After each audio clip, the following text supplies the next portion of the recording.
समुद्री सुरक्षा की दुनिया में भारत एक बहुत बड़ा कदम उठाने जा रहा है। भारतीय नौसेना ने अब अपनी नजरें एक ऐसे हथियार पर टिका दी हैं जो आने वाले समय में हिंद महासागर क्षेत्र में भारत की निगरानी और ताकत को एक नई ऊंचाई पर ले जाएगा। बात हो रही है DRDO की प्रयोगशाला एरोनॉटिकल डेवलपमेंट एस्टेब्लिशमेंट यानी ADE द्वारा विकसित किए जा रहे एक jet powered high altitude long endurance UAV की। आसान भाषा में कहें तो यह एक ऐसा मानव रहित हवाई वाहन है जो 50,000 फीट की ऊंचाई पर उड़ान भर सकता है और लगातार 24 घंटे से ज्यादा हवा में रहकर निगरानी कर सकता है। अब जरा सोचिए, इतनी ऊंचाई पर उड़ता हुआ ड्रोन दुश्मन की नजर से दूर रहेगा, दुश्मन की मिसाइलों की पहुंच से भी लगभग बाहर रहेगा और साथ ही हमारे लिए लगातार सर्विलांस करता रहेगा। यही वजह है कि भारतीय नौसेना ने तीनों सेनाओं में सबसे पहले इस प्रोजेक्ट को अपना समर्थन दिया है। भारत ने हाल ही में अमेरिका से MQ-9B सी गार्डियन ड्रोन खरीदे हैं और हमारे पास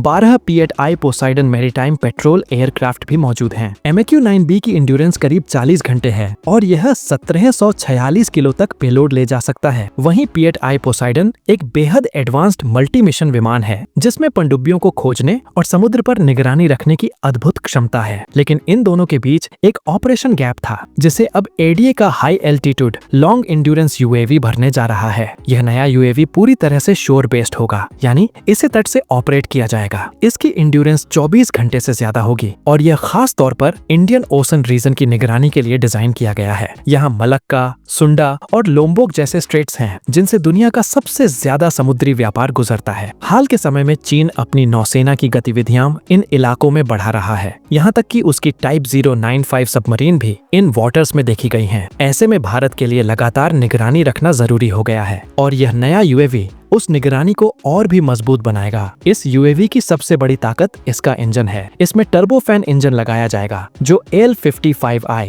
या फिर अपग्रेडेड कावेरी इंजन का डेरिवेटिव हो सकता है। यह इंजन हाई एल्टीट्यूड पर बेहतरीन परफॉर्मेंस और ईंधन की बचत करेगा। यही चीज इसे MQ-9B में इस्तेमाल होने वाले टर्बो प्रॉप इंजन से ज्यादा एफिशिएंट बनाती है। अब बात करें इसके सिस्टम और सेंसर की। इसमें multi mode maritime radar, electro optical और infrared sensor, synthetic aperture radar और इलेक्ट्रॉनिक सपोर्ट मेजर्स लगाए जाएंगे। इसका मतलब यह एक साथ कई जहाजों और सबमरीन को डिटेक्ट और ट्रैक कर सकेगा। सबसे खास बात यह है कि यह एक साथ कई टारगेट्स पर नजर रख पाएगा। लेकिन यह सिर्फ निगरानी तक सीमित नहीं है। ADE का high altitude long endurance UAV combat role में भी इस्तेमाल हो सकता है। इसे अस्त्र MK-1 BBR मिसाइल और स्मार्ट एंटी एयरफील्ड वेपन यानी साव से लैस किया जा सकेगा। इसके अलावा इसमें सोनोबॉय डिस्पेंसर लगाने की योजना है ताकि यह पनडुब्बियों के खिलाफ भी काम कर सके। भारत के मौसम को ध्यान में रखते हुए इसमें एंटी इचिंग सिस्टम और मजबूत एवियोनिक्स भी लगाए जा रहे हैं, यानी यह मानसून की कठिन परिस्थितियों में भी उड़ान भर सकेगा। यह वह क्षमता है